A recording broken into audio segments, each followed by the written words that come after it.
Tennessee picks up commitment. We got to get to that. By the way, what should people do, Coop, if they want to be a part of the program? Cooper Mays here. Hit like and subscribe. We appreciate that. 4 downs coming up. We'll hop in the hot tub with Coop, but Tennessee was a commitment. Hey now. Tell us about Tennessee's newest commitment, Caleb Calhoun. He is an Alabama transfer tight end. His name is commitment. I got to work on my verbiage, don't I? Go ahead. His name is Miles Kitselman. It's a transfer. He is about, I believe, 6'5", 250. I think this is a guy to complement Ethan Davis as a blocking, to be a blocking tight end to complement Ethan Davis, the receiving tight end. He's definitely the guy who would be in line to try to replace Jacob Warren, because Jacob Warren was more the blocking physical tight end. And okay, so our thinking has been from the get that Tennessee wants to get players from smaller schools like McAllen Castles and work them up. This is different. This is the SEC. This is taking one from Alabama. And of course, you have the Saban issue, but typically you don't take people from Alabama. So what do you think of this hire? What do you think of this pickup? Scale of 1 to 10 brought to you by the Hemp House, the premier hemp dispensary online with a wide variety, great selection, and strict standards to ensure you only receive the best in CBD or Delta products. Hemp House Chat with 2Ts.com. Hemp House Chat with 2Ts.com. Scale of 1 to 10. What do you think of this pickup? 5. This is Josh Heupel. Josh Heupel was already gone through some tight ends like Holden Stays to try to complement Ethan Davis. He's just adding tight ends to see if one of them will work out as Ethan Davis's complement. That's what he's doing. I'm just going to be honest with you. He's not sure. I think it's like a 7. I think it's like an 8. I don't think it's an 8 in terms of the talent and the impact on the program, but it fits a need. And he does break away from our off the hook sports traditional MO that we like of guys that are coming up from a smaller school. But the guy's also gone through JUCO. Guy went through JUCO, went through 2 years at Alabama where he played an awful lot of special teams. Seems like a tough football player. You need these guys on your team, especially since Josh Heupel can lean towards finesse. I like this pickup. I like it a lot. I think he's also a guy that will understand that this is the time to make an impact, and he's going to be ready to go.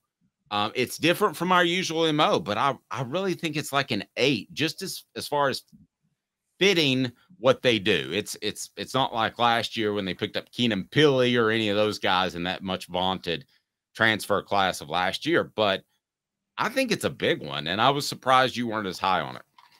Okay, let me be fair and bolster your point, because I'm going to say he doesn't necessarily even contradict our MO.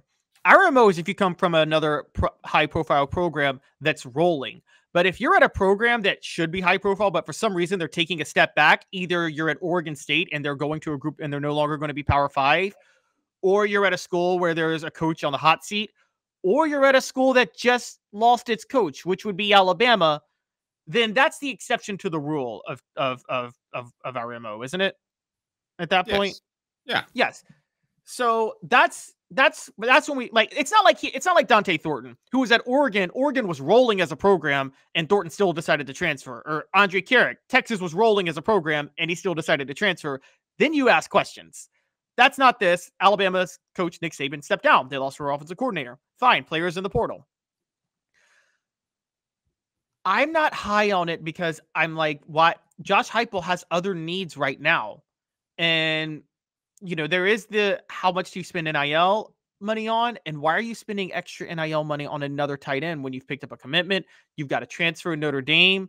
Well, let's be clear now. He might just be getting like a subscription to the Fountain City Post. I mean, I don't know that he's necessarily getting a lot. I don't think you're throwing 6 digits at this guy. I don't think you throw any digits because you need to get some defensive backs and offensive linemen. You save it all. And I got to be honest, the only reason he would do this is he's not sure that Holden Stays is going to work out, because this is something that I've consistently told you guys. Josh Heupel is. Let me stop you for 1 second. I believe if you have a problem that you overly address it. This to me Tennessee had a problem that Jacob Warren is gone. Such a rock on that offense. Very underrated. We hope to visit with him later today, depending on the weather. Go after it. Get 2 or 3 guys. Find which one is the best fit. It's not like high school where you've got to put 2 years of growing them up, and then they may or may not be good. And then if you run them, then you get a bad reputation as a college coach. No, I'm taking all the 3-star tight ends I can because they're cheap and they can go out there and battle it out in spring. I love the approach. Overly addressed problems when you have the luxury of overly addressing problems, which Tennessee doesn't have. Okay, Tennessee is still very shorthanded on the offensive line and in the secondary. They threw some money at this guy to get him, and I don't know why, because you still need desperately offensive linemen or secondary. So for Tennessee, what you need to be doing is meticulously evaluating talent because you can't afford to take guys that you miss on. And this is the problem with Tennessee is they keep missing on guys. And I'm not saying this is a guy they're going to miss on. I'm not going to say that. But I am saying you should be – Tennessee is not in a position like Alabama or Georgia. They're not in a position where they can afford to take guys they're going to miss on. So if Heupel's doing this, it's in case he missed on Holden Stays. Well, if he missed on Holden Stays, that's a gigantic red flag on its own. Yeah, but what if the Kitselman is – what if he developed later in life? And that's how, he's hit a growth spurt, which could happen in your 20s. What, developed within 3 weeks of when Tennessee took Holden Stays?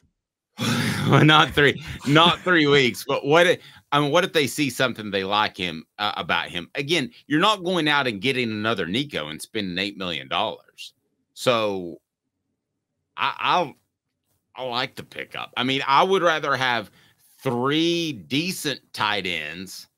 And by the way, we had a question about the difference between Skays and Kitselman, and I'll let you address that. You talked about it before, but I tell you, when I would rather have 3-star guys than have my fingers crossed that some 4-star guy coming from Oregon is going to have a huge impact. Here, you're Tennessee. I would rather have Josh Heupel runs 2 tight ends. Okay. You're Josh Heupel. You need to have 2 tight ends that you know are going to work out. And instead of 3, you take that other position and you go pick up an offensive lineman that you know is going to work out. That's what you need. You need to fill voids where there is a massive hole right now, and you need to be sure that the people you bring in is going to work out. And I can't say for sure that he's sure. I'm still high on Tennessee for guys. I want to be fair. I'm still insanely high on Tennessee for 2024. Dave knows where I stand on that. So I am nitpicking, but you got to add. This doesn't look, adding a 3rd tight end just in case your second doesn't work out doesn't make a lot of sense when you don't have an offensive tackle right now, Dave. You don't have one. I think they will.